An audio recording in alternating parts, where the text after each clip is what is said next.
I can't afford to pay for Mom's nursing home fees anymore. I received a call for my husband from his sister who lives in Canada. I was taken aback when I heard the message on his behalf. Nursing home fees for Mom? What are you talking about? I have been sending $1,000 every month. I had no idea about this and I informed her that Mom had already passed away. What on earth is going on? My name is Amanda, a 50-year-old housewife. I have 2 grown-up children with my somewhat submissive husband. Now, it's just the 2 of us living freely. My husband is the same age as me, is unusually submissive for our times. Because of this, we often had arguments with our children. But once they moved out, the house felt strangely quiet. Now, I sometimes think it's good that he's so submissive. I cherish the moments when I feel happy doing things for him. After my father-in-law passed away, my mother-in-law moved into a nursing home, not wanting to be a burden on us. She enjoyed talking with her peers and was content. However, she passed away from a stroke. My husband has a single sister. She moved to Canada and became a successful entrepreneur. She was the pride and joy of my mother-in-law. So when Mom passed away, we wanted to inform her, but my husband said he couldn't reach her. Without her, we held the visitation and funeral. Months after settling my mother-in-law's belongings and interment, the sister we couldn't contact reached us. Amanda, it's been a while. Is my brother there? It was unusual for her to call the landline. If she wanted to reach my husband, she could call his cell. I told her he's been coming home late from work lately and suggested she try his cell. I also told them that my number had not changed. She said she already tried but couldn't get through. She had something important to convey, so she called the house. I offered to take a message for him and she agreed. Please tell my brother that I can't continue paying the $1,000 monthly fee for Mom's nursing home. Mother-in-law's nursing home fee requested by my husband is $1,000? What is it? I was puzzled. What was she talking about? Should I pretend to know or tell her I had no idea? But Mom had already passed away. Maybe she didn't know because she couldn't be reached. Given the situation, not being able to pay the monthly $1,000 wouldn't be a problem. I informed her that Mom had passed away months ago and that my husband tried to contact her but couldn't. She was shocked. She didn't know about Mom's passing or the funeral. She said she had spoken to my husband over the phone after that. Of course, my husband knows that his mother has passed away. Why didn't he tell her about Mom? And I had never heard about the monthly $1,000 payment. I apologized for not knowing about her contributions. My husband never mentioned it, but Mom's nursing home fees should have been deducted from her pension. If she received money from her proud daughter, she would have mentioned it. I decided to dig a little deeper. Your mother must have been so grateful, right? Well, actually, I never spoke directly with her. What? It was always through my brother, so I sent the money to his account. Amanda, what's going on? My husband uses his bank account for all our living expenses. His salary is deposited there too. I'm aware of our finances, but I have never seen the $1,000 that his sister mentioned. Just to be sure, I contacted the bank where we had closed my mother-in-law's account to check the transactions, but there were only her pension deposits and the monthly nursing home fees being deducted. So where did the $1,000 his sister mentioned go? It means my husband has a bank account I don't know about. I asked her for the account details and the bank's name. Throughout our conversation, she was trembling with grief over her mother's death and anger for not being informed about the funeral. What is my brother hiding, not telling me about our mother's death? Unbelievable. I want to fly back to the US and confront him right now. I promise I'll uncover whatever he's hiding. I didn't know what else to say at that moment. I never imagined I would be a victim too. After hanging up, I decided to search my husband's room. After our kids moved out, he wanted a study for himself. I didn't mind him using the spare room. Our sleeping arrangements had changed over time and I often found it convenient. However, I have been told not to go to sleep before my husband gets home. So I wake up reflexively when the front door opens, but he always told me not to enter his study. He would ask for it to be clean, but only after he tidied up a bit. He said it was because of work-related stuff, but now I wasn't so sure. I went into the forbidden room and checked the trash can. It seemed he hadn't had time to tidy up recently due to business trips and late nights. Among the receipts from the past 2 weeks, one stood out. It was for something unusual for a man to buy. I hadn't received such a gift from him. Where did it go? I couldn't find it among his belongings. That night, as usual, he came home late. I waited up for him as he had asked. I had been told not to have dinner beforehand, so before I went to take a shower, I asked if I could talk to him for a bit. After a brief greeting, he said he was tired and retreated to his study. He took a shower later, but then went back to his study and didn't come to bed. I felt more distant from him than ever. Of course, since the bedrooms are starting to become separate, it feels like it's too late, but I can't help but feel a little distant. The next day, I took the suspicious receipt to a private investigator. The findings revealed an unexpected side of my husband. When I shared the news with his sister, her anger intensified. I felt foolish for always trying to be the obedient wife to my submissive husband. What a joke! He was just pretending. He can't treat me like some housemaid. I'll show him. His sister and I hatched a plan.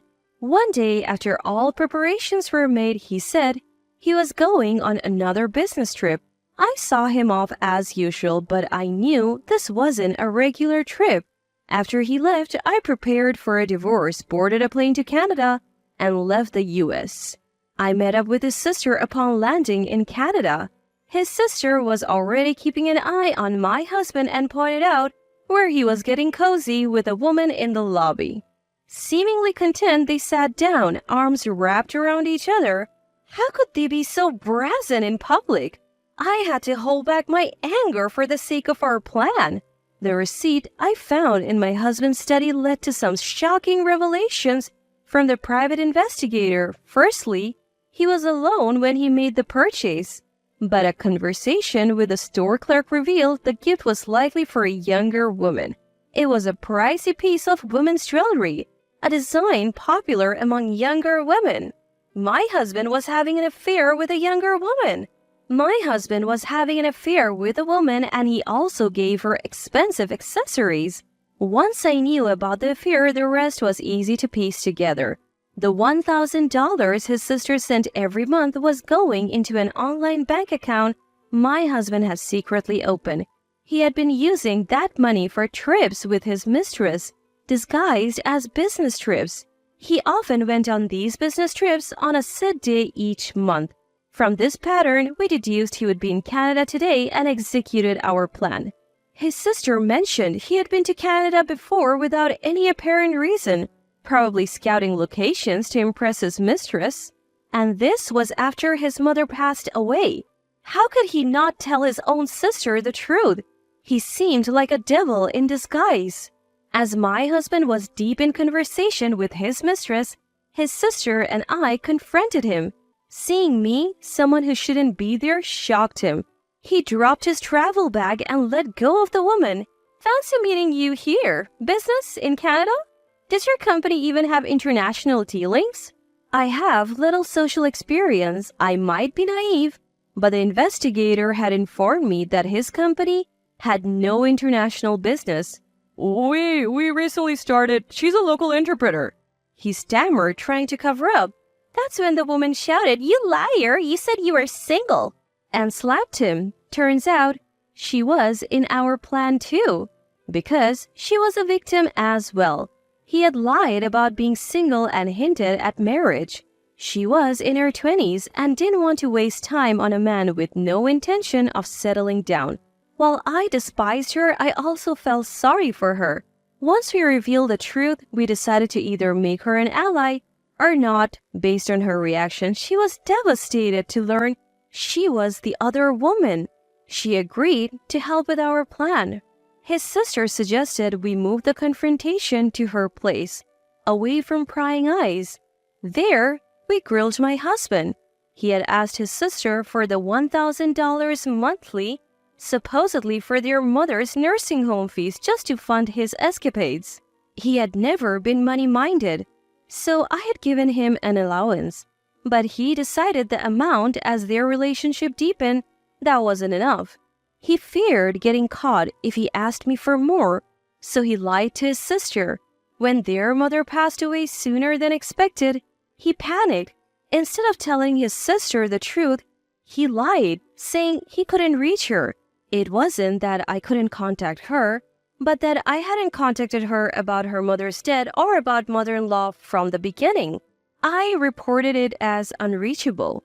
I was afraid of losing the monthly $1,000 and scared of facing my sister if she found out, he admitted.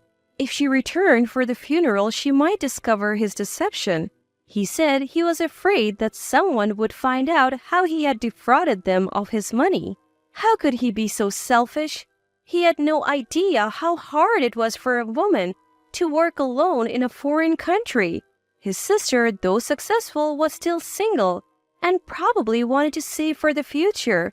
How did you come up with $1,000? To think he used her hard-earned money on his affair? Between this and hiding their mother's death, how could he trample over people's feelings like this? I couldn't comprehend it.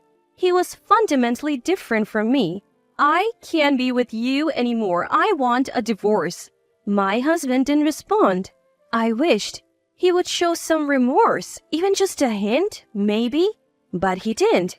He questioned how I, who had never worked a proper job, could survive after a divorce at 50. Could I really make it without him, the one providing for me? Of course, I knew the reality, but that's not what I needed to hear right now. Even though I knew, I still wanted a divorce. I was utterly fed up with my husband, who never understood my feelings. I boldly confronted him with evidence, including photos from a private investigator agency. Realizing he would surely lose in court, my husband finally agreed to my demands and signed the divorce papers.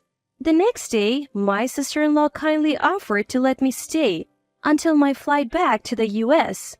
My husband tried to join, but she firmly said she didn't remember having such a worthless brother and kicked him out. I hadn't submitted the papers yet, but emotionally, he felt like a stranger. Just the thought of being under the same roof irked me, so I backed up my sister-in-law. His mistress thought, I don't need a middle-aged man with such a terrible character. She was disgusted by him using a family death for his own desires and left my sister-in-law's house.